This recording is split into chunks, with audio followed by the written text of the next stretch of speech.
আসসালামু আলাইকুম। আপনারা সবাই কেমন আছেন? আমার সামনে দেখতে পাচ্ছেন আমাদের বড় ভাই, সব স্টুডেন্ট। বড় ভাইদের থিওরি পরীক্ষা হবে, তো থিওরি পরীক্ষার জন্য তারা বসা আছে এবং মাঝখানে যে এলোমেলো দেখতেছেন তারা নতুন, যে পারে তার পাশে বসায় দেওয়া আছে যেন সেখান থেকে তারা শিখতে পারে।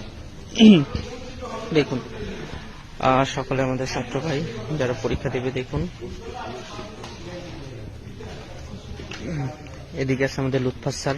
লুৎফা ছাত্রদেরকে ব্রিফিং দিচ্ছে পরীক্ষার নিয়ম, থিওরি পরীক্ষার নিয়ম কিভাবে দিতে হবে সব বিষয় নিয়ে। দেখুন স্যার, আপনার কথা বলা শেষ, বলেন কিভাবে ওগুলো পূরণ করবে একটু বলে দেন আপনি। আজকে আমি